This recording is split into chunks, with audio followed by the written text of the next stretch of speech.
Bon alors, ce soir, on va retourner sur une planète, ma foi, beaucoup moins lointaine qu'un certain nombre d'objets dont on a parlé depuis le début de cette conférence, et c'est la planète Mars. Alors je suis certaine que dans la salle, il y a des gens qui vont dire « elle encore ». Bon, évidemment, au XXIe siècle, avec Cassini-Huygens, avec New Horizons, avec Rosetta, avec des Japonais assez dingues de l'Ajaxa pour imaginer des voiles solaires qu'on enverrait vers les transneptuniens, évidemment, Mars, on paraît un peu vieillot. Mais bon, ce que je voudrais vous faire comprendre, c'est que Mars, c'est peut-être la seule planète du système solaire, ce qui est quand même assez étonnant, qui puisse nous révéler le passé perdu de la Terre. Et ce n'est pas la Lune qui peut le faire, parce que la Lune, c'est la fille de la Terre, Mars, c'est sa sœur jumelle, et dans tout le début de son histoire, il s'est passé un certain nombre de choses en commun, et ces choses-là, entre guillemets, on les a totalement perdues sur Terre. Donc le but de ces missions, c'est de décrypter ces archives perdues de la Terre. C'est le but des missions martiennes. Donc ce soir, on va passer donc 1 heure ensemble à bord du robot Curiosity qui, comme vous le savez, déambule sur la planète Mars depuis bientôt 4 ans. Alors évidemment, là, je me sens un peu toute petite parce que j'ai Pierre Thomas en face de moi et je sais que le 6 août 2012, il était ici, mais excité comme une puce à faire le duplex avec Pasadena. Alors nous, on était à Pasadena, c'était pas le 6 août, mais le 5 août au soir. Nous, on n'était pas excités comme des puces, on était un peu verdâtres, parce que ça faisait quand même 10 ans qu'on travaillait, notamment nous, sur le laser ChemCam, et que quand vous essayez d'imaginer, mais on n'y arrivait pas, quoi, de se dire, bon, on a un robot de près d'1 tonne, qui a fait un voyage de 500 millions de kilomètres, qui pèse près d'1 tonne, qui a une arrivée absolument épique, une entrée épique dans l'atmosphère martienne, à 125 km d'altitude, à 21 000 km/h, et qui est supposé se poser comme une fleur, suspendue au bout de 3 filins, donc vous voyez ici, au bas de cette grue volante, et puis une fois que les roues ont touché le sol, les filins se coupent, il déplie un bras de 45 kg, c'est quand même pas rien, il relève la tête et il allume un laser. Je tiens quand même à vous préciser que des lasers, on n'en a pas beaucoup éclairé dans l'espace de cette façon-là, sur une planète autre que la Terre. Et ce laser, donc, qui a été créé entre autres par Sylvestre Maurice à l'IRAP, c'était quand même une grande première. Et bien en fait, il s'est déposé tout doucement, comme prévu. Le laser s'est bien allumé, il marche tellement bien qu'on est à 350 000 spectres au bout de 4 ans, on est crevé, c'est l'instrument qui, sans aucun doute, marche le mieux sur ce robot. Donc, voilà une petite animation. Alors bon, je suis géologue, mais presque un jour sur deux, je ne peux pas m'empêcher de penser à PV égale nRT. Je vais vous paraître bien basique, c'est un peu... Mes références à la physique sont vraiment lointaines, mais on a quand même des contrastes thermiques d'une centaine de degrés, et quand vous regardez le capot du robot, là c'était au bout de 2 ans, vous voyez qu'au bout de 2 ans, il est salement encrassé.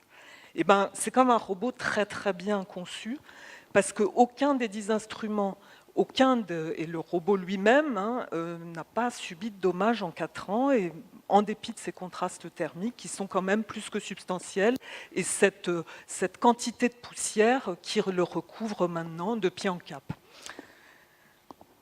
Donc, maintenant, effectivement, ce n'est pas la première fois qu'on va sur Mars, vous êtes tous au courant, il y a eu plus d'une quarantaine de missions, alors avec différents types d'instruments, des instruments que vous connaissez tous, les orbiteurs, donc qui tournent autour de Mars et qui vont nous donner une vision globale de la planète, tant dans sa topographie, de sa pétrologie, de sa minéralogie, couverture photographique extraordinaire, et 2 types d'instruments, des robots qui ne bougent pas, en fait des atterrisseurs, qu'on appelle landers parce qu'on est tout le temps dans les anglicismes, et des rovers, donc des astromobiles qui se déplacent, dont Curiosity est un des derniers exemples. Donc, que nous ont permis ces orbiteurs, donc encore quelques généralités qu'il est bon de rappeler, l'altimètre MOLA, qui était à bord de Mars Global Surveyor, a permis de faire cette carte de la planète Mars, où vous voyez un hémisphère sud complètement cratérisé, lunaire, qui culmine à 5000 mètres par rapport à un hémisphère nord, qui lui est beaucoup plus bas, beaucoup plus plat, peu cratérisé. Donc cet hémisphère sud est très ancien, il est fait de terrains qui vont de 4,5 à 3,7 milliards d'années, et vous voyez qu'il est quand même important en surface. À titre de comparaison, des terrains de cet âge sur Terre, c'est moins de 7% de la surface. Donc première chose. Vous voyez ensuite un équateur extrêmement sinueux, ce bombement volcanique prodigieux avec le volcan Olympe qui fait 3 fois l'Everest et dont Sylvain Boulet vous parlera de façon plus détaillée vendredi matin.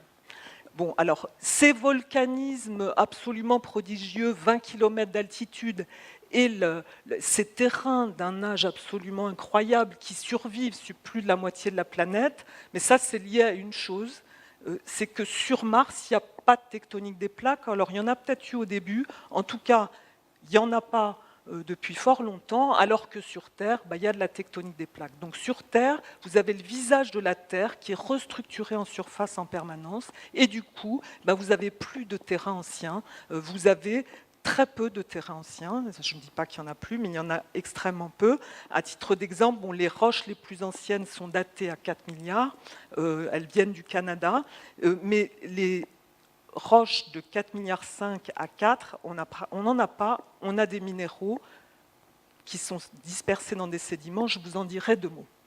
Donc là, c'est la grande différence avec la planète Terre, c'est que là, vous avez un livre ouvert, du sud vers le nord, sur toute l'histoire géologique martienne, dont le livre dont on a perdu le début de l'histoire sur la planète Terre. Alors maintenant, en termes, alors ça ce sont des données anciennes, mais il est bon de les rappeler en termes de pétrologie, c'est-à-dire en termes des roches qui couvrent la surface de Mars. Donc là, c'est des données du spectre d'émission thermique TESS. Donc ce que vous voyez en bleu, c'est la poussière, donc on n'a pas de données. Dans l'hémisphère nord, donc la partie boréale, on a des surfaces dites de type 2. Maintenant, il y a un consensus pour dire que c'est des basaltes altérés. Et l'hémisphère sud est assimilé à un gros basalte, donc couvert de basalte. Les basaltes, c'est ces roches noires que vous connaissez, qui poussent au fond des océans. Sur Terre, c'est très simple. Il y a des roches océaniques, des roches continentales. Les roches océaniques sont globalement basaltiques, plus denses, elles sont au fond.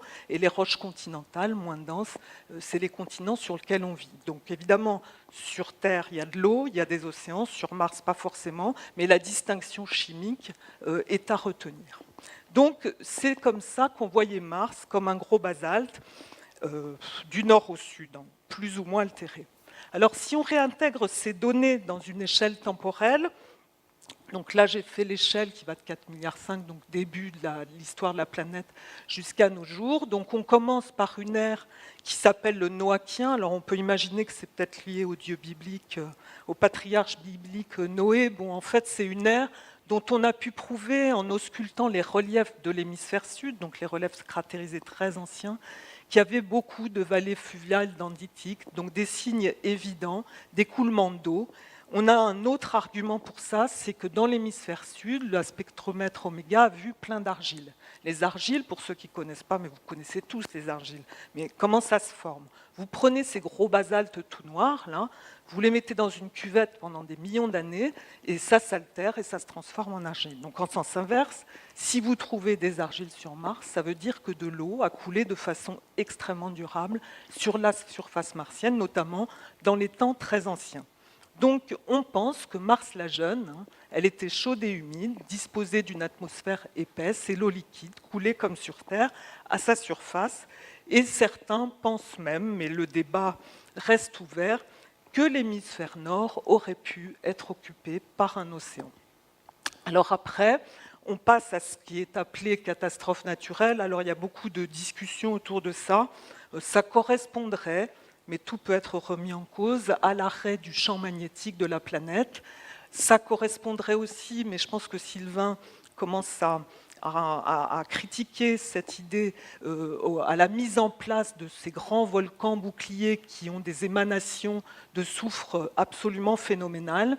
Et du coup, L'activité volcanique riche en soufre fait que dans la minéralogie martienne, ça se traduirait plutôt par des sulfates, alors qu'avant on avait plutôt des argiles.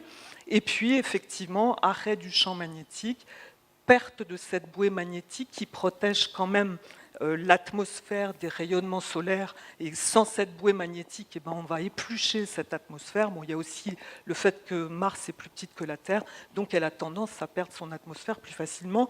Le résultat des courses, c'est que cette atmosphère qui devient ténue eh ben, fait qu'il n'y a plus de pression atmosphérique suffisante en surface, comme vous le savez, pour que l'eau subsiste à l'état liquide. Donc on a deux états, glace au pôle ou dans le pergélisol et gaz. Et donc on arrive, Mars devient un frigidaire comme on le connaît à l'heure actuelle, et là c'était sous les pattes de Phénix, on voit du givre. Donc, en résumé, c'est des choses très simples, hein, mais on a deux planètes qui sont nées en même temps. Une a des océans, l'autre n'en a pas, 5 continents, un continent unique. C'est surtout ce chiffre-là qui est important. Sur Terre, il y a moins d'1 pour 1000 des terrains qui ont moins de 4 milliards d'années. On va dire qu'il y a 5 ou 6%, on va dire 7% des terrains qui ont entre 4 milliards et 3 milliards 7, alors que sur Mars, on a plus de 70% des terrains qui ont 3 milliards d'années. Donc, c'est ça là, le gros problème, parce que dans cette période-là, il s'est passé beaucoup de choses. Il y a le problème de l'origine de la vie, mais il y a aussi un problème qui, moi, m'intéresse au premier chef, c'est qu'est-ce qui se passe après la différenciation d'une planète. Une planète, il y a un phénomène d'accrétion, un phénomène de différenciation et formation d'une croûte primitive. Cette croûte primitive, on a du mal à savoir comment elle s'est formée, d'autant plus de mal que sur Terre, on l'a plus, cette croûte primitive, et ça vaudrait peut-être le coup d'aller la chercher sur Mars. Donc je prends cette analogie qui est pour certains de pas très bon goût, mais moi elle me parle. Là, vous avez une vieille liftée, là, vous avez une vieille sèche, mais qui n'est pas liftée. Et en fait, le boulot du géologue, c'est d'ausculter dans toutes les rides de la planète Terre, de la planète Mars, pardon, toute son histoire. Et c'est vraiment riche en enseignements. Et c'est vraiment le travail qu'on fait, travail qu'on ne peut pas faire sur la Terre, qui est devenue complètement amnésique du fait de cette tectonique qui a ravalé son visage, qui lui a ravalé la façade.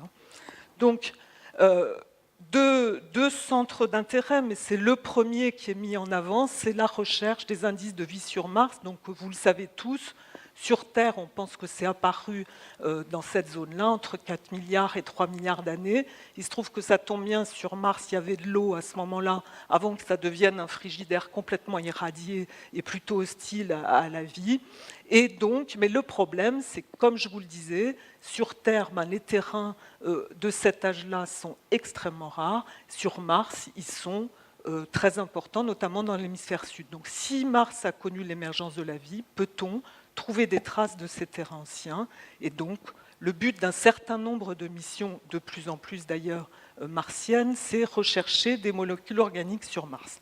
Alors, les années... au cours des années, des décennies précédentes, c'était follow the water, maintenant c'est follow the carbon. On est dans cet état d'esprit. Autre question qui intéresse pas du tout, alors là je peux vous l'assurer, les gens de la mission MSL. Bon, il se trouve que moi je me sens même un peu extraterrestre dans cette mission qui est au demeurant passionnante. C'est aussi important de rechercher donc, les premières croûtes des planètes telluriques. Donc là, par ce petit schéma, je vous rappelle ce que vous savez tous. Donc, la Terre, c'est noyau, manteau, croûte. Du manteau qui est fait d'olivine, vous faites de la fusion partielle, vous faites des basaltes. Et si vous fondez un basalte, vraiment je schématise, vous formez un granit. Je dis ça très simplement. Ça vous fait une croûte océanique, une croûte continentale. Et c'est ces premières croûtes qu'on recherche sur Terre et qu'on a perdu, parce qu'effectivement, sur Terre, qu'est-ce qu'on a comme témoins qui ont plus de 4 milliards d'années? On a des zircons. Des zircons qu'on date. Alors des zircons, c'est des petits minéraux extrêmement résistants qui possèdent un certain nombre d'éléments radioactifs à longue période et qui permettent de dater des événements très anciens. Et donc sur Terre, notamment en Australie, on a trouvé plein de ces petits zircons, mais ils sont détritiques. C'est-à-dire qu'on sait que ces zircons, ils poussent dans des roches style granit. On n'a plus les granites, on a les zircons. C'est tout ce qu'on a. Et sur Mars, on a une foultitude de basaltes. Mais c'est tout ce qu'on a, mais on les a. Et on a peut-être autre chose. Et vous allez voir qu'on a trouvé autre chose et qu'on a même trouvé des zircons dans leurs roches, qui n'existent pas sur Terre. Donc ça, c'est la deuxième problématique. Essayer de comprendre comment on forme la croûte du lait, si vous voulez, la première croûte d'une planète. Alors, il y avait un paradigme qui poussait quand même pas mal de chercheurs à penser que c'était la Lune le meilleur paradigme. Ce n'est pas un bon paradigme, parce que la Lune, on sait que c'est un bout de la Terre. Donc c'est déjà évolué, si vous voulez. On ne peut pas chercher une croûte primitive sur un bout de la Terre dévolatilisé qui est déjà modifié. Donc Mars, ma foi, c'est un bon endroit où aller pour répondre à ce type de questions.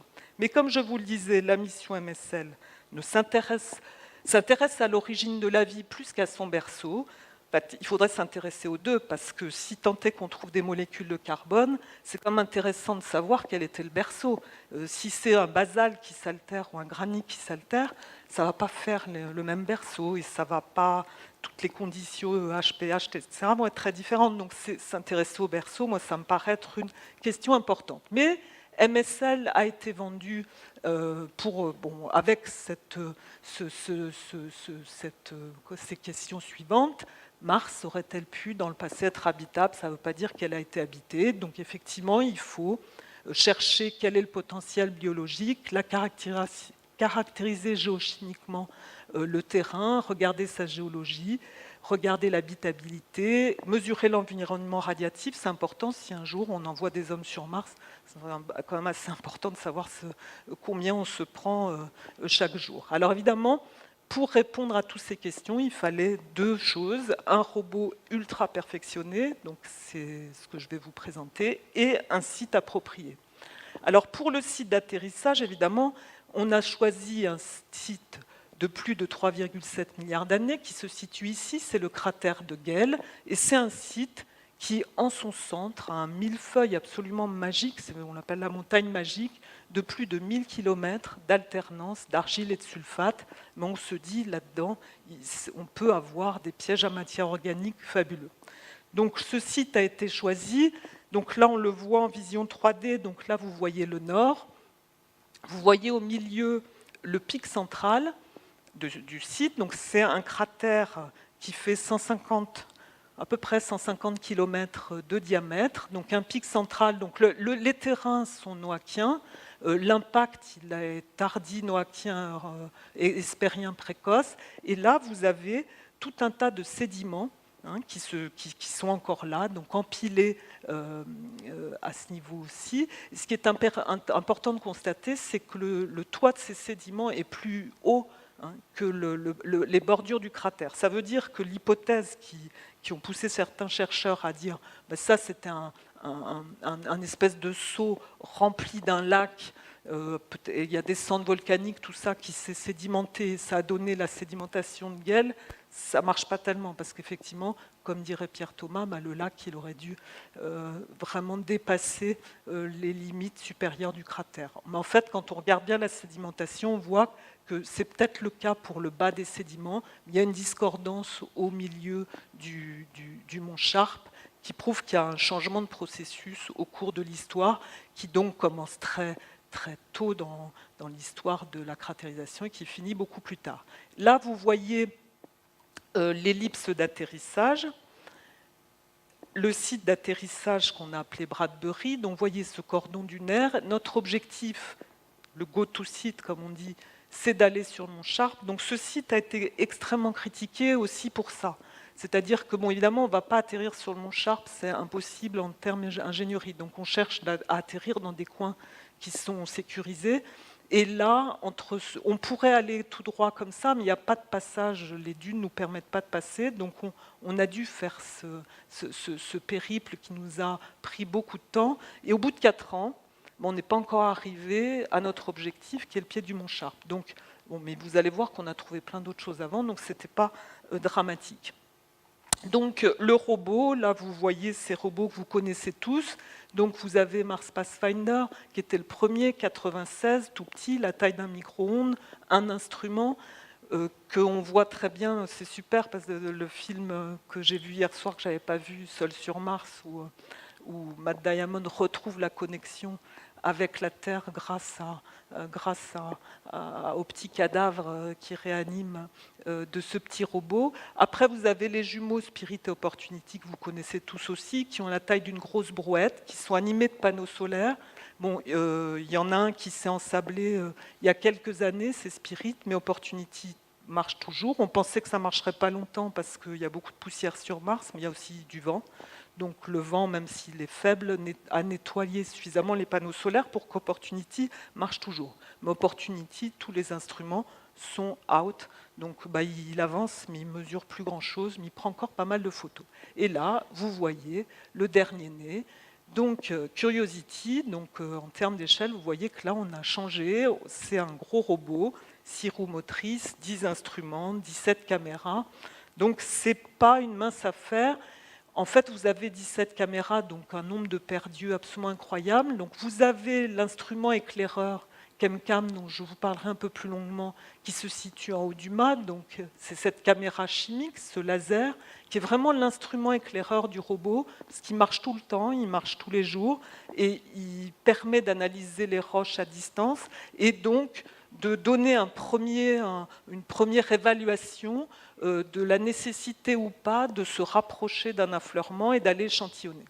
Donc c'est l'instrument franco-américain qui est en amont, qui est très important. Vous en avez un autre qui est SAM, je dirais en aval, qui lui est aussi très important, et j'en parlerai un peu plus longuement, qui est vraiment, c'est incroyable, c'est un instrument qui fait 38 kg et qui est un mélange de chromatographie en phase gazeuse, spectromètre de masse, spectrolaser.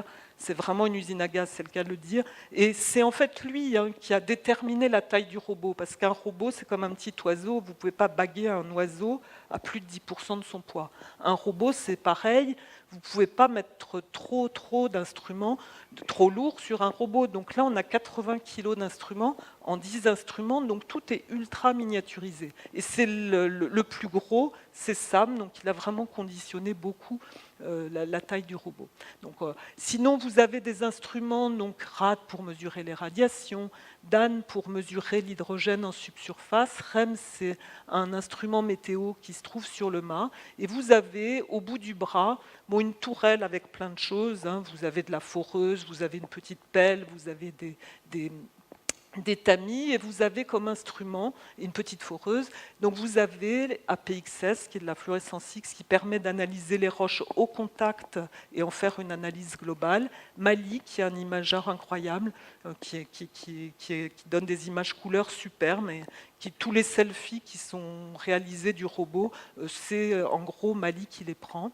Et à l'intérieur du robot, donc il y a SAM et il y a Kemin. Alors Kemin, c'est le premier diffractomètre X qu'on envoie sur une planète, donc ça permet d'avoir vraiment la structure cristallographique des minéraux qu'on trouve sur Mars. Ce n'est pas le cas de ChemCam. Un ChemCam, c'est une caméra chimique donc, qui analyse à l'échelle minérale, et donc on fait un certain nombre d'hypothèses quand on transfère une analyse, quand on interprète une analyse chimique en termes d'analyse minéralogique. Et enfin, MARDI, qui est l'imageur, qui se situe en bas du robot. Donc ChemCam, c'est une aventure qui a commencé en 2004. Donc c'est un laser vert, puis je vais en parler un peu plus longuement. Donc c'est beaucoup de monde. Vous voyez, on est 30 chercheurs, mais il y a 90 ingénieurs pour ce qui est du hardware. En termes d'opération, 14 ingénieurs, donc ça fait pas mal de monde. Donc c'est un principe c'est de la spectro-optique, c'est un laser pulsé de haute énergie, donc qu'on va pointer sur une roche, ça va créer un plasma. Le plasma la spectro, le plasma va émettre un spectre des ultraviolets au proche infrarouge, et ce spectre va nous permettre d'avoir une idée de la composition des roches analysées à distance, chaque pic correspondant à un élément donné, et grosso modo la hauteur de pic donnant la concentration. C'est plus compliqué que ça, et surtout on a des forêts de pics pour un élément donné, on a des effets de matrice. Ce n'est pas forcément un instrument très facile à calibrer, mais bon, on s'en sort pas mal. Et au final, donc, il nous permet donc, une analyse extrêmement rapide, à distance, des roches. Il permet de nettoyer la surface d'échantillon, parce qu'avant, tous les robots précédents, il fallait balayer, hein, il fallait, avant de faire une analyse, enlever la poussière. Là, les premiers shots laser enlèvent la poussière. Et puis, il permet d'analyser un certain nombre d'éléments, donc les majeurs, l'hydrogène, ce qui est très important évidemment, et des traces qu'on ne mesurait pas auparavant, telles que le barium, le strontium, le lithium. Et le point d'analyse, c'est 300 à 500 microns en fonction de la distance de tir. Donc on analyse vraiment à toute petite échelle. Et pour savoir ce qu'on analyse, eh ben, c'est deux instruments en un, hein. On a associé au laser une caméra qu'on appelle RMI. Donc là, monsieur, je peux voir un de vos cheveux, on est à peu près à cette distance-là. Et vous voyez, là, je crois que c'est Clermont-Ferrand, non, sur le billet de 20 €. Donc voilà ce qui se passe à 7 mètres, donc c'est une super résolution. Alors SAM, c'est l'autre instrument franco-américain. Je vous disais 3 instruments en un, donc un spectromètre de masse qui va permettre une analyse fine de l'atmosphère, qui va même permettre de mesurer le méthane, si tant est qu'on en trouve. On a le chromatographe en phase gazeuse, qui est l'instrument qui nous permet d'analyser les molécules carbonées. Malheureusement, ce qu'on fait, c'est qu'on est obligé de chauffer l'échantillon à 1000 degrés. Donc on volatilise la matière organique et c'est comme ça qu'on essaye de l'analyser. C'est pas simple. Et enfin, un instrument qui est le spectromètre laser, qui est très intéressant parce qu'on mesure des rapports isotopiques et on peut prétendre à essayer de faire de la datation in situ. Et ça, c'est quand même assez révolutionnaire. Donc, très rapidement, 9 mois de voyage, 570 millions de kilomètres carrés, vous connaissez tout ça, un signal qui met à peu près en moyenne 15 minutes à arriver jusqu'à nous. Alors, toutes ces missions martiennes, et vous êtes au courant autant que moi, il peut se passer beaucoup de choses et en gros, il y a 50% d'échecs. Donc, c'est vrai que les échecs se passent à différents niveaux, mais là, vous voyez... En bleu, c'est les missions américaines. Donc, vous voyez que les missions américaines sont arrivées au bon port pour beaucoup d'entre elles. Les Russes en orange, non. Les violettes, on a tous en tête l'échec de Beagles. On a en tête aussi l'échec de Phobos-Krone, qui est beaucoup plus récent. Donc, bref, vous voyez, ce sont des missions assez périlleuses. Et au bout du compte, c'est quand même essentiellement des robots américains, des atterrisseurs américains, qui sont arrivés sur Mars, mais on a quand même en orbite Mars Express, hein, qui nous a permis d'avoir des résultats extraordinaires sur la minéralogie de la surface martienne. Et puis bon, on a ExoMars, donc croisons les doigts que Schiaparelli réussira son atterrissage. Et puis, écoutez, on a InSight, on espère aussi qui a eu des petits problèmes, partira, parce que InSight nous donnera des informations qu'on n'a jamais eues. C'est la sismologie, c'est-à-dire ce qui se passe à l'intérieur de la planète, comment elle est structurée en profondeur. Donc l'étape 1, on est tous allés, c'était super, ça c'était le petit cadeau, la cerise sur le gâteau, on est allés tous à Cap Canaveral pour assister au décollage, tout s'est bien passé, en configuration éclatée, mais Pierre Thomas a dû vous montrer ça des milliers de fois, donc je vais vite, mais vous avez donc l'étage de croisière, le flûtement, donc tout ça, ça arrive ça arrive à 125 km dans la haute atmosphère martienne, à 21 000 km par heure, c'est quand même fou. On a 7 minutes pour arriver en bas, donc il va y avoir 4 étapes en gros de décélération. D'abord un phénomène de délestage, on va se délaisser d'une centaine de kilos et bien orienter la capsule. Il va y avoir l'ouverture du parachute supersonique. Donc là déjà vous voyez, on a vraiment ralenti, on est à 11 km et on est à 400 mètres par seconde.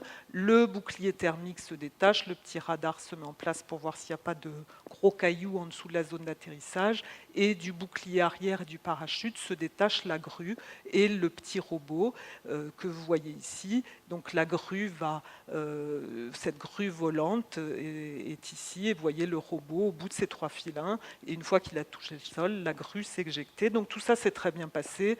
Ça, je l'ai piqué à Pierre Thomas, il doit la connaître.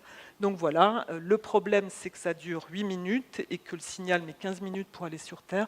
Donc en fait, c'est pas piloté par la Terre, hein, c'est l'ordinateur de bord qui devait faire tout ça. Donc quand vous étiez ici à Florence, nous on était là-bas à Pasadena, c'était le 5 août, alors c'était super émouvant parce qu'on est arrivé dans le centre du JPL, il y avait Mars dans la constellation de la Vierge, mais vous voyez qu'on est plutôt tendu.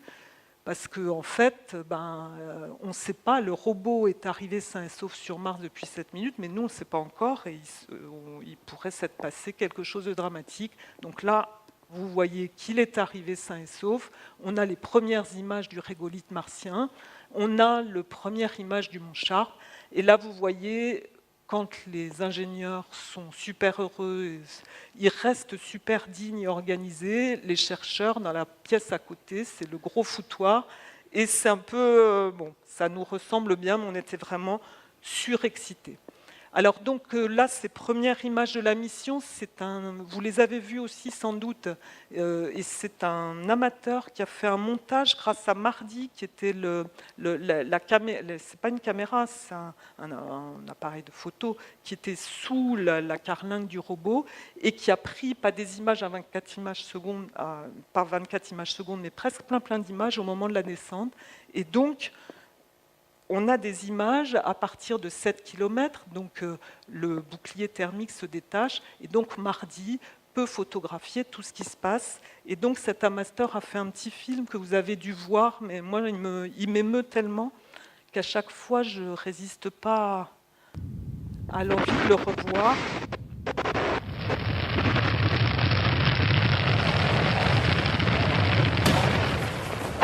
Donc là c'est le bouclier thermique, hein.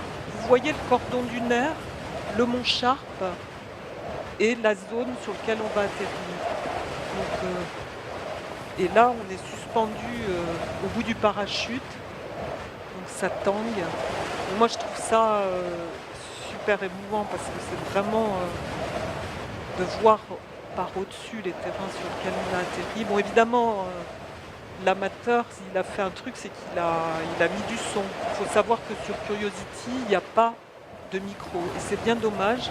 Et sur le prochain robot MSL 2020, il va y avoir un micro. Et ça, moi, je trouve ça super.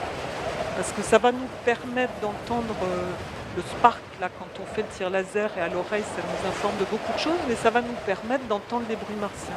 Mais je ne sais pas à qui je disais... ce qui ne me plaît pas dans Seul sur Mars, c'est la bande-son. Parce qu'on a du disco tout le temps et on n'est pas dans l'ambiance martienne, qui est quand même une ambiance sonore particulière, hein, parce que l'atmosphère est ténue, donc les sons se propagent pas du tout à la même vitesse, donc c'est accentué vers les graves. Donc là, voilà, vous voyez, ce cordon dunaire qu'on vient en fait de traverser. Je vous montrerai des images absolument superbes. Et là, la zone cratérisée où on va atterrir. Vous allez voir le souffle des rétrofusées qui a été superbe parce qu'il a dégagé les premiers affleurements qu'on a pu.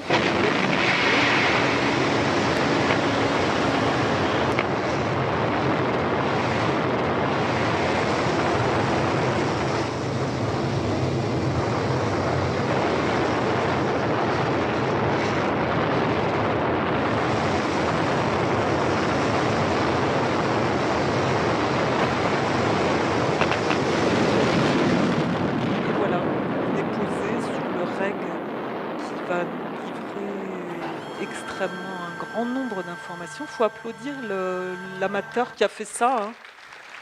C'est peut-être l'un d'entre vous. Hein. Et donc là, on a vu la zone dégagée par les fusées. Et là, bon, il a fait ce montage avec toutes les images panoramiques que la caméra Mascam a pris dès les premiers jours. Et voilà, ça, il est beau. Hein. Ça, c'est Cam-Cam. Je trouve très joli notre laser. Donc c'est notre œil de cyclope là qui est vraiment tout en haut du mât. Et donc voilà, ça c'est aussi une image que vous avez dû voir qui moi m'a fascinée, c'est qu'il y avait la sonde MRO qui était à 340 km au-dessus de nous au moment où Curiosity était en train d'atterrir. Il a pris cette photo qui est prodigieuse, on voit, pas Curiosity, mais en fait la dernière partie, la grue en train de descendre, je trouve ça génial. Alors, les premiers jours, on n'avait pas grand-chose à faire, donc on a commencé à regarder les images high-rise, et là, on a vu un certain nombre de choses. On s'est dit d'abord, où est Curiosity? Eh ben, il est là. Après, on a cherché où les tâches de descente s'étaient crachées, on a cherché le parachute. Voilà. Donc, c'était un peu de la distraction. Mais on a quand même remarqué quelque chose. On s'est dit, bah, là, il y a quand même un point triple un peu curieux. Notre destination, c'est plein sud, ça va être Waterloo, Morne-Plaine, on va être dans un truc peut-être très monotone. Ça vaudrait le coup de faire peut-être faire cette bifurcation 500 mètres vers l'est, parce que là, il y a sûrement quelque chose à regarder, hein, dans cette zone de forte albédo, d'inertie thermique élevée, il y a peut-être de l'eau là-dedans, de l'eau, des argiles, ça vaut le coup de faire le déplacement. Ce déplacement d'ailleurs de 500 mètres nous a pris 9 mois, donc vous allez voir que ce genre de décision ne se prend pas à la légère. Donc, alors les sols 1 et 2, on n'a pas fait grand-chose. C'est le robot qui déployait ses antennes. On a choisi un nom, site de Bradbury. Bon, là, c'est pour montrer le système de télécommunication. On a en fait 3 types d'antennes. Donc, des antennes qui sont en relation directe avec le Dispatch Network et des antennes qui sont en relais avec Mars Reconnaissance Orbiter et Odyssey qui sont en orbite autour de Mars. Et donc là, c'est les premières mosaïques qui ont été prises par Mastcam. Et là, vous voyez le terrain qui a été dégagé par les rétrofusées. Et c'est là-dedans, dès les premiers jours, qu'on a vu des fragments de roches tout à fait intéressants d'un point de vue géologique. Bon, mais là, on ne travaillait toujours pas. On était à Pasadena, donc dans un petit motel, et Sylvestre nous expliquant comment changer de logiciel avec une équipe qu'il a constituée et qui est une équipe qui marche assez bien parce qu'il a décidé de choisir des gens avec des égos pas trop surdimensionnés parce que une mission martienne qui dure pendant des années, il faut quand même être assez solidaire et voilà, il faut savoir travailler à plusieurs. Alors vous allez me dire, il y a plein de gens au CERN et ailleurs qui savent travailler à plusieurs, mais il y a plein de labos de recherche où on est, où c'est un peu un travail en solitaire, on va dire. Et là, c'est une bonne expérience pour moi de faire partie de cette équipe où on est vraiment plutôt de bonne constitution, je dirais. On n'est pas, on n'est pas agressif en permanence et du coup, ça aide quand même à supporter les moments qui ne sont pas toujours drôles. Donc là, c'est les premières images du laser. Et notre premier tir laser, alors j'aime toujours montrer cette diapo parce que quand même on n'avait jamais allumé un laser sur Mars, et là c'est mieux que dans les livres. Hein. On a analysé une roche qui est une espèce de gabbro, donc une roche basaltique avec des grains de minéraux noirs et de minéraux blancs, et là on a un spectre absolument magnifique avec des pics tout fins. Même sur Terre en chambre martienne, nos spectres ne sont pas aussi beaux, c'est lié à l'atmosphère martienne et le type de plasma qu'on obtient sur Mars. Donc évidemment on a sabré le champagne, ce qui ne se fait pas du tout au JPL, alcool interdit. Et là, on a eu la possibilité d'amener du champagne. Et nous, on colle toujours Sylvestre. C'est pas qu'on l'aime tant que ça. Enfin, je rigole, mais il ne boit pas d'alcool. Donc, il nous donne toujours ses rabs. Mais voilà, c'est Sylvestre. Et l'autre, c'était l'autre. Enfin, je ne devrais pas l'appeler l'autre. C'est Roger Wins, qui est le PI américain. Et Sylvestre est des petits PI. Et donc, bon, le sol 14 et 32, on a fait des tests au niveau du bras, on a fait des tests de roues. Et puis après, à décembre, on est resté en Californie. Donc, quand je suis rentrée en décembre, on a dit c'était bien les vacances et tout. Et là, c'est là que j'ai commencé à voir ce que c'était que des opérations martiennes. C'est pas simple. C'est pas simple parce que vous imaginez un robot avec 10 instruments, 500 chercheurs, avec des sédimentologistes, des biologistes, des atmosphéristes. Il faut que toutes ces personnes marchent d'un seul homme et dans des temps records, parce que le temps des opérations, c'est un temps rapide, hein, c'est les nuits que ça se passe pour nous. Et donc ça demande un apprentissage qui est un apprentissage assez long. Donc on a eu des flight schools avant le début de la mission, on en a eu après. Ce qui se passe quand on est en opération, c'est toujours la même chose. Donc on arrive... Ici, c'est 5 heures de l'après-midi pour les Français, c'est 9 heures du matin pour les Américains, parce que c'est un robot californien, on travaille à l'heure californienne, et donc on est tous à nos postes, avec des rôles tout à fait précis. Donc moi, je fais partie d'un groupe minéralogie, il y a ceux qui traitent les données, parce qu'à ce moment-là, donc à 5 heures, un peu avant, on reçoit en rafale toutes les données que le robot a acquis la veille. Donc les données d'image, les données analytiques, etc. On a 1h30 pour analyser tout ça et pour programmer le N et le N plus 1.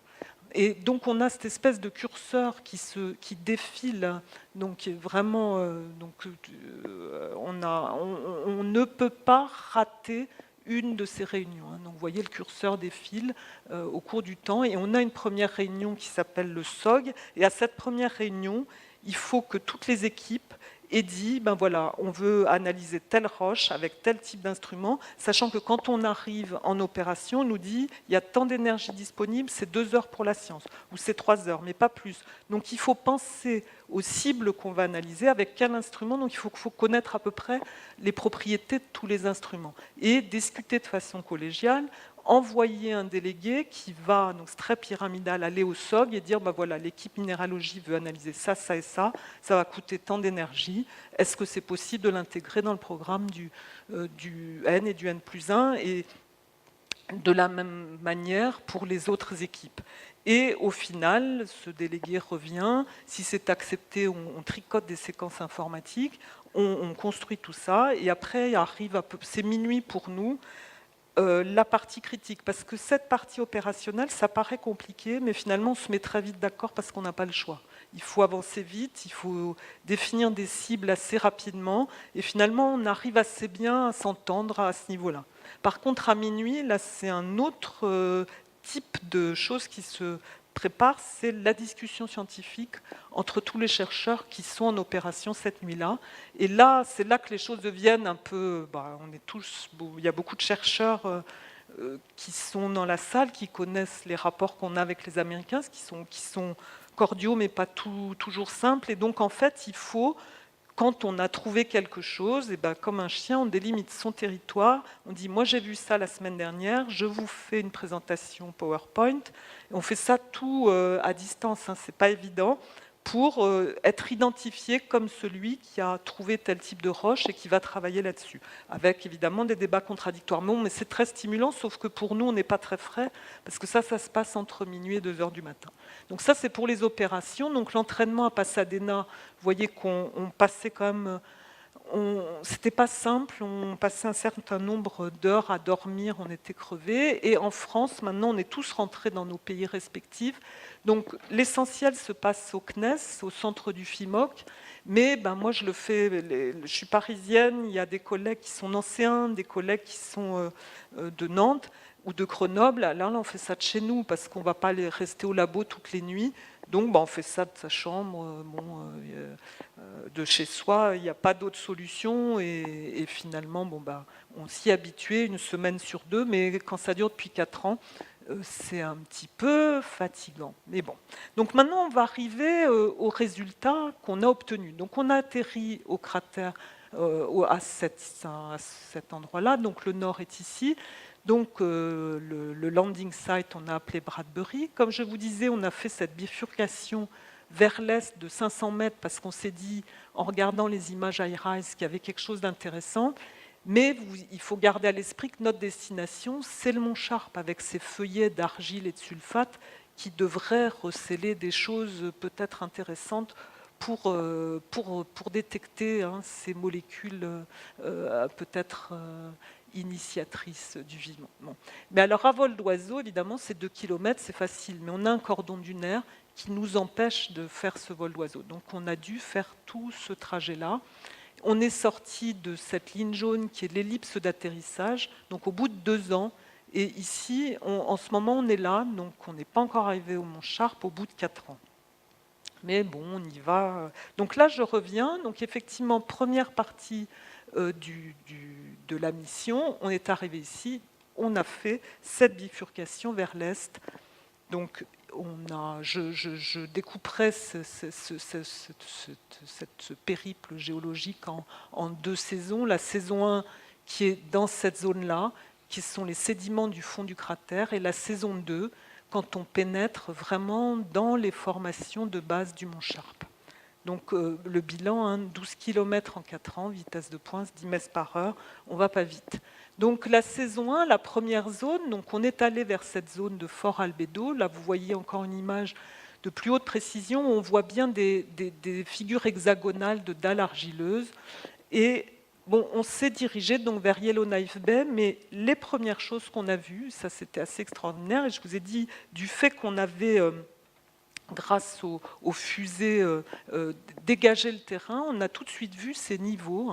Donc ces niveaux de roches plus ou moins continus, en couches, et dans lequel vous avez des gros galets. Alors ces roches, ça s'appelle des conglomérats. Bon, pour les non-géologues, tout le monde s'est baigné dans les torrents l'été. Les cailloux roulés dans les torrents, évidemment, sont émoussés, donc prennent la forme de galets. Vous avez des petites particules argileuses qui vous chatouillent les orteils.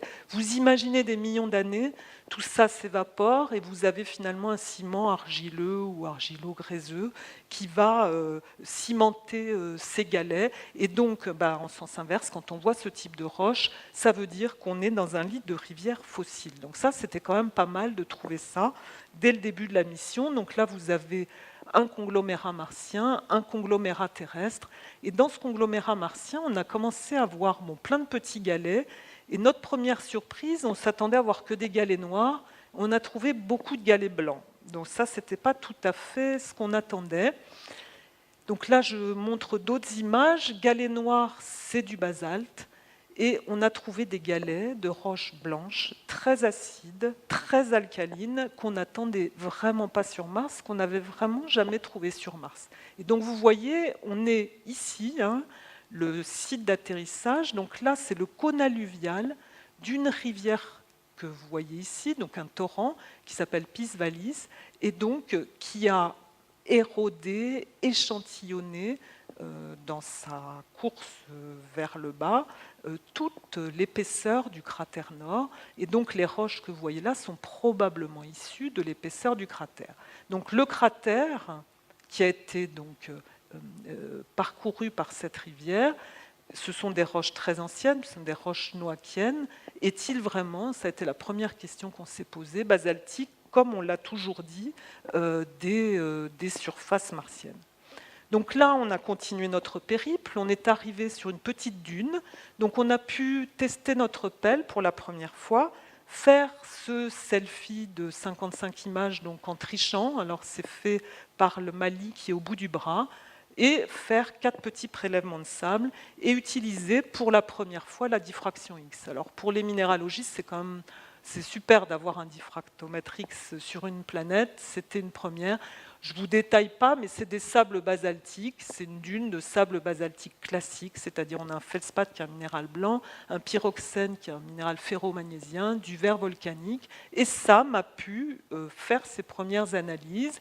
Qu'est-ce qu'il a analysé? Il a analysé l'atmosphère martienne, donc classique, ce qu'on attendait, mais il a quand même trouvé pas mal de perchlorates. Alors les perchlorates, on en reparlera, c'est un oxydant puissant.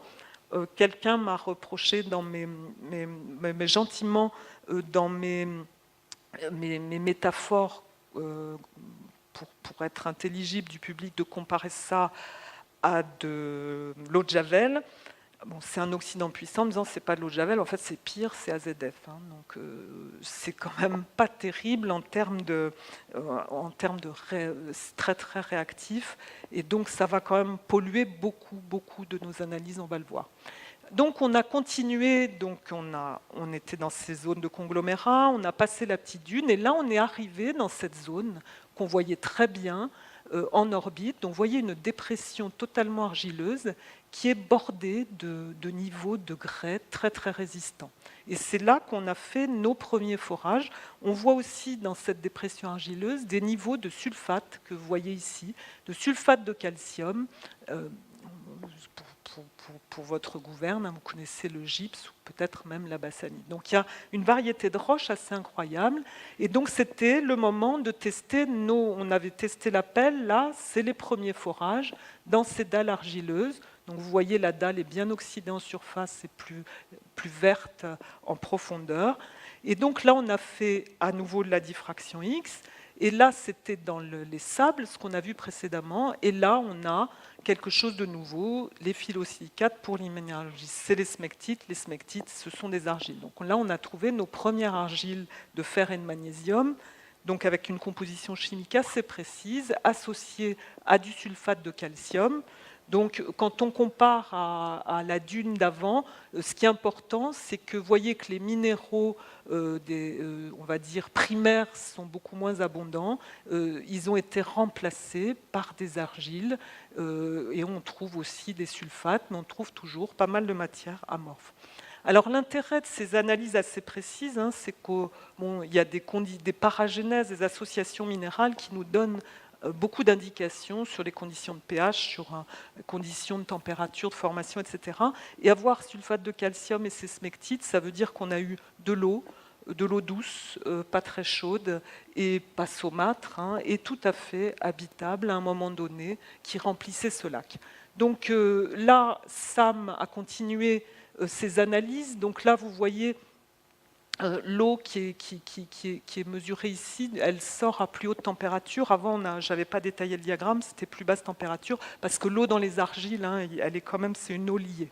Mais ce qu'on a fait, c'est les premières datations de ces argiles gréseuses avec une méthode d'argon-argon grâce au spectro qui est une des composantes de SAM et ce qui a permis de dater les roches sources de ces argiles, donc datation à 4,2 milliards d'années. Et la matière organique. Alors, la matière organique, c'est quand même le gros souci puisque c'est un des objectifs de la mission que été conçu en partie pour détecter ce qu'on appelle les SNOPS, donc les éléments comme carbone, azote, oxygène, phosphore, soufre, qui font partie des briques de base du vivant. Donc, le problème de la matière organique, c'est qu'elle est analysée par le chromatographe en phase gazeuse. Donc, on doit chauffer les échantillons à 1000 degrés. Je vous ai dit que quand on fait ces forages, on a aussi des perchlorates. Résultat des courses, si vous mettez un perchlorate, donc il y a un super oxydant, que vous avez de la matière organique au départ dans votre échantillon, ça va réagir, ça va donner autre chose. Et donc en fait, ce qui s'est passé, c'est qu'en faisant ces analyses détaillées de la matière organique avec l'instrument, le chromatographe, Rocknest, c'était vraiment en dessous, c'était à 10 ppm. Premier forage, on était en dessous de 10 ppm, mais là, dans ce forage, on a 300 ppm, de chlorobenzène. Donc là, ça veut dire que dans ce forage, il y avait au départ de la matière organique. Alors laquelle, après, c'est un boulot de chimiste, de biologiste, mais pour l'instant, on n'est pas quand même très très bon pour inverser le signal et se dire mais qu'est-ce qu'il y avait avant. Bon, mais il y a quand même une preuve indirecte qu'il y a eu de la matière organique dans le forage. Donc là, à la limite, on aurait pu arrêter la mission, puisque la mission, c'est est-ce que Mars est habitable? C'est le but annoncé par les Américains. On peut dire oui, au perchlorate près, tout va bien. On a un environnement anciennement habitable, un système fluvio-lacustre, une minéralogie qui indique une interaction durable avec de l'eau liquide ni trop acide ou alcaline dans des conditions peu oxydantes, en tout cas en dessous. La détection d'éléments chimiques clés pour la vie, la présence de minéraux dans différents états d'oxydation qui fourniraient donc la source d'énergie pour des micro-organismes primitifs. Bon, là on est ressorti de cette zone-là, toujours la saison 1, et on va revenir dans cette morne plaine bourrée de conglomérats. Alors moi, cette morne plaine bourrée de conglomérats m'intéresse. Donc, j'ai continué à l'ausculter. Donc là, pour vous donner une idée des paysages, là, vous voyez les bords du cratère. Là, vous voyez des espèces au premier plan. Donc, le bord nord du cratère, là, une petite dune. Là, vous avez la Moonlight Valley, par ici. Et puis, là, vous avez à nouveau plein de blocs erratiques et plein de conglomérats avec des galets qui sont quand même très, très gros. Donc c'est un fleuve, un torrent, il faut une dynamique quand même importante pour avoir d'aussi gros galets. Et puis quand on regarde ces conglomérats, on voit des galets quand même gros, centimétriques, et avec plein de baguettes blanches. Ces baguettes blanches, vous voyez là, entre parenthèses, la résolution de notre caméra, elle est pas mal. C'est des baguettes d'un minéral qu'on appelle le feldspath, qui fait plus d'1 centimètre de long. On voit même des zonations. On voit aussi des roches totalement blanches.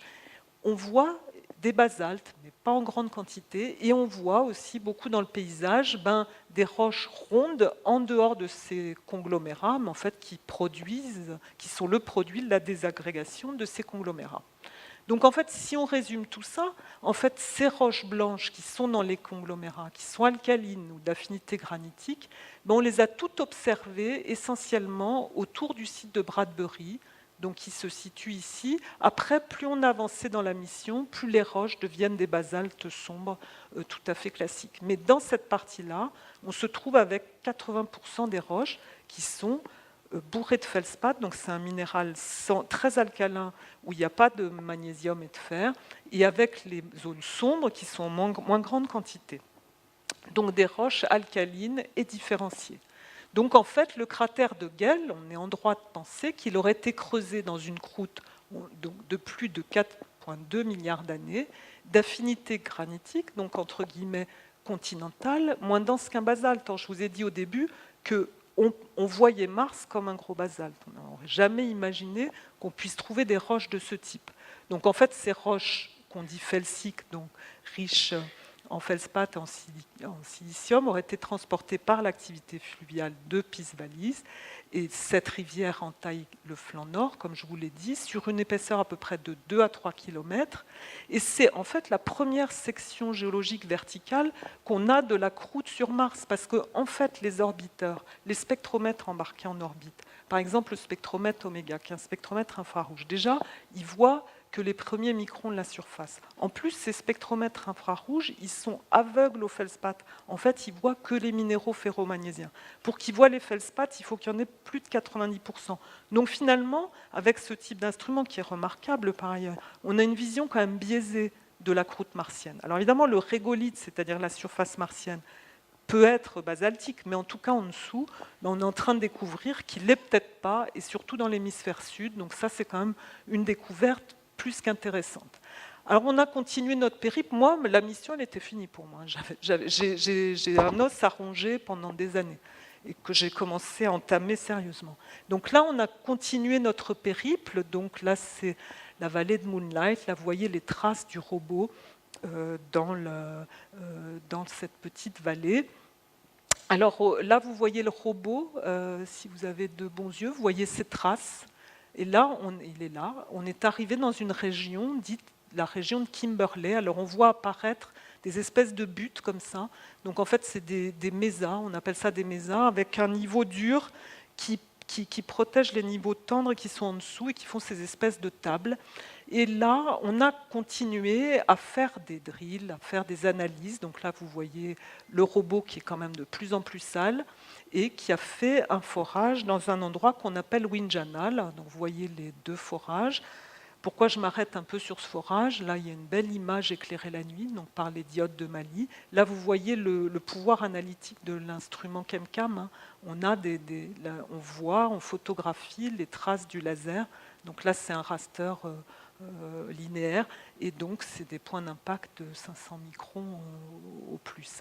Alors, ce qui était très intéressant dans ce forage, c'est qu'on a trouvé ce qu'on appelle un feldspath potassique, c'est-à-dire un minéral très riche en potassium dans des roches altérées, donc qui convergent avec cette ambiance alcaline que nous, on a vue dans les roches primaires d'origine volcanique. Donc dans les roches secondaires, c'est très intéressant d'avoir ces minéraux très alcalins. Ça prouve que vraiment, il y a quelque chose de vrai dans tout ça, et c'est du dur, quoi. C'est des roches alcalines, des roches différenciées, une croûte telle qu'on ne l'attendait pas.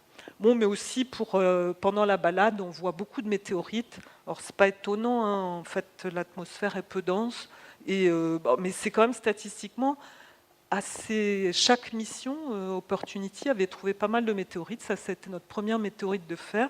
On n'a pas eu le droit de faire un petit détour pour aller la mesurer, mais c'est du fer-nickel, et le laser ChemCam, il aurait bien aimé caler sa raie du nickel dessus. Mais bon, ce n'était pas dans les objectifs, donc il a fallu tracer la route. On arrive à la saison 2. Donc là, on sort de cette ellipse que vous voyez ici, et on va rentrer, là, vous voyez les pointillés, dans la base du mont Sharp, donc les formations qui sont à la base du mont Sharp. Donc là, c'était tous les sédiments de fond de cratère, et là, on va changer de paysage géologique. Donc ça, il a fallu quand même attendre 2 ans, et ça fait 2 ans qu'on est dans cette zone-là. Et ça s'appelle la formation de Murray. Donc là, vous voyez toujours le trajet, donc on a zoomé.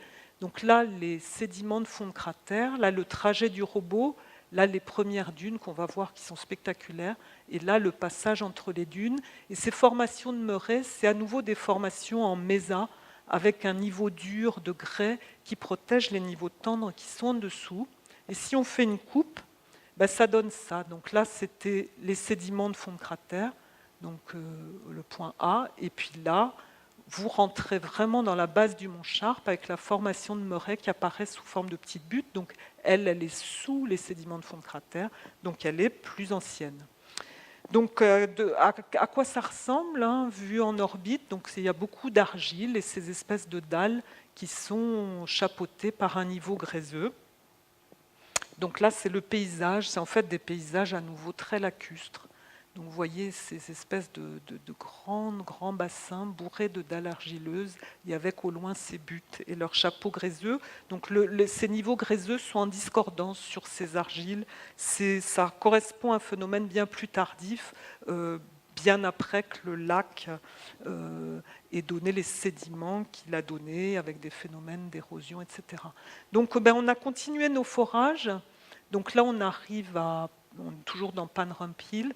Là, je vous montre la carlingue du robot, qui est quand même empoussiérée, mais bon, ça va. C'est encore, les roues vont mal, mais le robot est quand même assez sale, hein. Et donc, dans ces formations-là, on y a passé 2 ans quand même. Donc, vous voyez de plus près ces espèces d'argile qui sont surmontées par ces niveaux gréseux. Et donc, on a fait pas mal de forages dans ces zones-là. Et alors, quand on a fait des forages, on a commencé à voir des traces blanches. Donc, on continue dans cette couleur plus blanche que noire, qui est surprenante. Et on a trouvé des espèces de filons comme ça. Et ces filons, c'est pratiquement de la silice SiO2 pure, hein. Donc ça, c'est aussi assez extraordinaire. Donc Chemcam a mesuré 80% de SiO2. C'est riche en barium. Alors, Juan Manuel, qui est peut-être dans la salle, trouve ça super intéressant pour l'auto-organisation de la silice au temps très ancien. Et puis, Kemin, qui a fait ses clichés de diffraction X, a trouvé un mélange de ce qu'on appelle l'opale, qui est de la silice amorphe, et de la tridymite. Alors, la tridymite, pour les minéralogistes, c'est une forme de silice très haute température qu'on trouve dans des roches volcaniques très très évoluées. Donc on converge toujours, hein, que ce soit dans les roches primaires, dans les sédiments, dans l'altération, on retrouve de façon récurrente ces roches acides et peu denses dont je vous ai parlé au début. Donc là, c'est notre trajet. Petite flèche, parce qu'on est quand même... Là, c'était en décembre. C'est fatigant de faire des opérations sur le robot. Donc, en fait, on a bivouaqué entre Noël et le jour de l'an, entre ces dunes. Alors ces dunes, moi je les trouve absolument fantastiques, c'est pas tellement terrestre, hein. C'est quand même des dunes toutes noires. En orbite, ils disent c'est dominé par de l'olivine et on va voir qu'en fait, quand on est le ground truth, c'est quand on est in situ, on ne trouve pas ça. Donc là aussi, il va falloir... Cette mission permet aussi de faire des cross-calibrations avec les instruments en orbite qui peuvent nous amener à changer notre vision des choses. Donc là, c'est la dune de Nanib et là, voilà une image de cette dune, donc, qui est celle-là, qui fait 4 à 5 mètres de haut. Après, il y a des petites ridules de moins grande amplitude. Et c'est des dunes qui, pour moi, c'est des paysages absolument insensés. Donc là, au niveau de la rupture de pente, vous avez ce type de morphologie. Alors, je ne suis pas atmosphériste, mais en fait, l'idée, c'est quand même l'atmosphère martienne est peu dense, il n'y a pas trop de turbulence, il y a un écoulement probablement plus linéaire que sur Terre. Et donc, ça fait vraiment ces drapés qu'on voit quand on va à l'océan, au fond de l'eau, hein, mais qu'on voit rarement quand même. La dune du Pilat ou autre n'aura pas vraiment forcément ce type de géométrie et de morphologie que moi je trouve assez particulière. Donc continuons notre périple. Donc là, on est ici à peu près en ce moment. Donc on arrive bientôt vraiment vers notre passage. On aura mis du temps. Donc là, vous voyez, c'est une image qui était prise depuis longtemps, mais qui vous donne le contexte du pied du mont Sharp. Donc les dunes noires qu'on est en train de franchir, des zones à hématite qu'on va franchir bientôt, et des zones argileuses. Zones argileuses qui sont extrêmement continues, hein, quand on regarde toutes les images. Donc ces argiles de fond de la base du mont Sharp, elles sont homogènes, elles sont fines, elles sont sur une grande distance. On peut imaginer donc qu'il y avait vraiment un lac au fond du mont Sharp. Mais quand on regarde le mont Sharp dans le détail, là on voit une discordance. Donc on a là les zones argileuses, mais là on voit une discordance et tout ce qui s'est déposé au-dessus, c'est un autre processus probablement d'origine éolienne. Et là c'est pour vous donner l'échelle, c'est la taille du robot, il n'est pas encore là-bas quand il essaiera de monter dans ces argiles. Donc là encore une image avec la discordance, ces niveaux d'argile qu'on n'a pas encore atteints. Donc là, en termes de bilan, au sol, là on a avancé, on est au sol 1420, 13 km. Chemcam a fait 1300 cibles, donc des centaines de tirs laser par cible, ça fait plus de 350 000 spectres à ce jour. Donc beaucoup de données à analyser de façon opérationnelle au quotidien, mais après à digérer sur des années. On a des années de boulot pour digérer tout ça. Et là, vous voyez toutes les cibles qu'on a analysées, c'est quand même assez phénoménal, alors que les drills et les analyses SAM ou Kemin, on a fait une dizaine de drills. Là, on n'est pas dans le même ordre de grandeur. Ce n'est pas le même type d'analyse, bien sûr, mais ça veut dire qu'on est quand même par équipe le même nombre d'individus, que là, on est un tout petit peu fatigué. Donc là, c'est un beau coucher de soleil martien. La Terre et sa Lune, vous avez dû voir ça, vu depuis Mars, après le coucher du soleil. Donc maintenant, les conclusions. Mars habitable au Noakien dans un environnement fluvio-lacustre non salin. Ça, c'est la grosse réponse. Alors, l'exobiologie, on en discutait, c'est quand même une science qui est un peu curieuse, c'est la recherche de l'objet de la science elle-même. On se dit, est-ce que c'est une science qui existe vraiment? Il y a une autre façon de, peut-être en parallèle, on envoie des missions, mais il y a une autre façon qui était ma façon au départ de travailler. Je continue à travailler dessus, ce sont les météorites martiennes. Donc j'appelle ça le match aller, effectivement ça coûte beaucoup d'argent. Le match retour, les météorites qui viennent à nous, le problème c'est qu'il y a 3 pour 1000 des météorites qui viennent de Mars, donc ça fait peu, mais on a une centaine de météorites. Donc on a pas mal de choses à faire dessus. Et là, petit clin d'œil, regardez mon beau petit martien. Donc il a été trouvé dans une météorite martienne. Il est complètement anhydre, il est complètement inorganique. Mais je trouve que c'est un joli clin d'œil à ces petits hommes verts que tant voudraient trouver. Donc maintenant, pour ce qui est de la conclusion qui me paraît importante, c'est la croûte de Gell qui est d'affinité granitique. Est-ce qu'on peut généraliser cette découverte à l'ensemble de l'hémisphère sud-noakien? Si oui, on réglerait différents paradoxes, parce que pour les géophysiciens, il y a un problème de densité. C'est-à-dire qu'ils arrivent à des densités pour l'hémisphère sud inférieures à la densité d'un basalte. Donc si tout est basaltique, en surface, il faut vraiment qu'il y ait du granitique en profondeur. Donc ça serait l'élément caché qu'on aurait trouvé et qui convergerait avec le résultat. Et donc, si tout cela est vrai, flûte, alors il y a un petit problème. Alors, j'en étais aux conclusions, mais c'est important si on pouvait... Oui, donc en fait, donc ça c'est des données in situ locales, mais les données des orbiteurs, notamment différents types de spectromètres, notamment le spectromètre d'émission thermique, TEMIS, etc., ces spectraux ont observé quand même en orbite, dans des coins de l'hémisphère sud qui sont distants de centaines de kilomètres, des zones pour certaines quartzo-feldspathiques, donc très différenciées, très acides. Donc si on confronte ceci et cela, on peut se demander si vraiment c'est pas généralisable. On a aussi autre chose, on a découvert récemment une météorite martienne qui est une brèche qui vient de l'hémisphère sud. Donc c'est plein de morceaux, c'est une espèce de régolithe solidifié, et dans ce régolithe, on a des morceaux de roches blanches. Et dans ces morceaux de roche blanche, on a des zircons. Ces zircons étaient datés et ils ont 4,4 milliards d'années. En clair, ça veut dire que c'est la première fois au monde qu'on trouve un zircon dans sa roche, puisque sur Terre, c'est détritique. Ça veut dire en clair que sur Mars, s'il y avait des roches à affinité granitique, elles existaient à 4,4 milliards d'années. Donc, on aurait une histoire vraiment très commune avec la Terre, mais surtout, même la Terre, cette espèce de période primitive, ADN, infernale, etc. Non, on voit que tous ces phénomènes se sont passés très tôt après la différenciation, et que donc on a eu un environnement capable de former des granites, des températures beaucoup plus faibles qu'on imaginait beaucoup plus tôt. Donc tout ça, c'est vraiment des résultats importants. Et je vous dis, ces croûtes primitives, il n'y a que sur Mars, finalement, qu'on peut les analyser. Donc on va continuer, bien entendu, ça nous ouvre un boulevard. Donc là, les missions futures, j'ai pas réactualisé par rapport à Insight, mais croisons les doigts que ça parte dans 2 ans. Donc vous savez qu'ExoMars c'est parti. Il y a MSL 2020 qui est le jumeau de Curiosity qui va avoir 2 fois moins d'instruments parce que dessus on va mettre MOXIE qui est un instrument pour fabriquer de l'oxygène et en perspective de vol habité. Et puis c'est un robot qui sera intéressant aussi parce que il va peut-être entraîner un retour d'échantillons, c'est-à-dire qu'il va y avoir un système qu'on appelle de catching.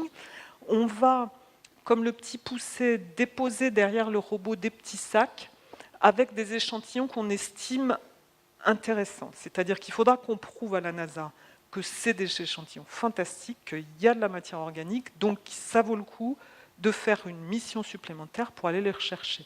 Donc ça, c'est MSL 2020, où on a la chance d'avoir été resélectionné.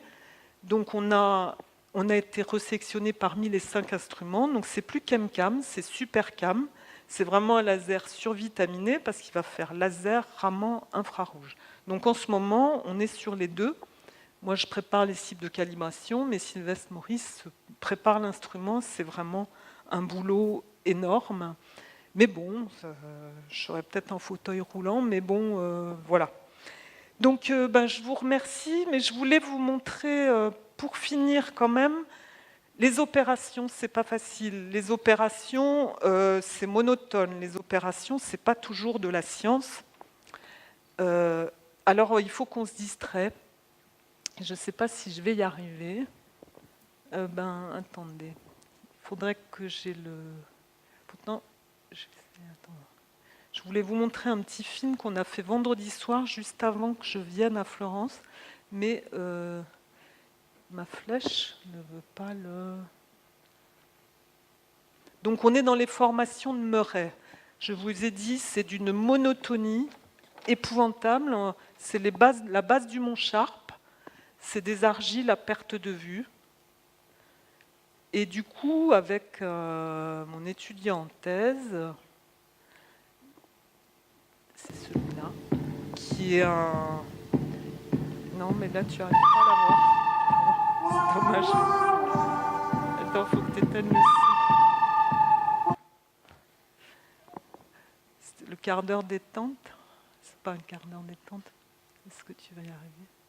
Voilà, tu peux me le... Ça, c'est William Rapin qui a fait ça vendredi soir. Mais il n'y a pas d'image. Ah si, voilà. Ça, c'était la soirée aux opérations vendredi. Donc, il s'est amusé à faire ce montage. Et évidemment, il appelle la musique Ennio Morricone. Donc, ces formations de Murray, on a ça devant nous pendant 6 mois encore. On fait des forages systématiques.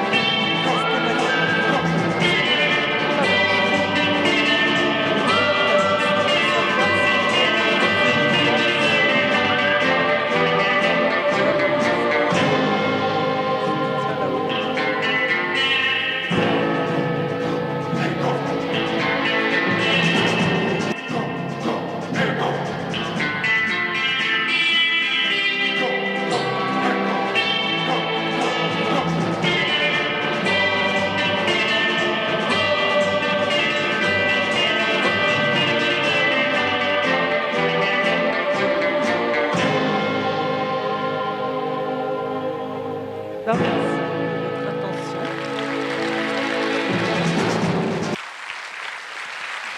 Et merci William.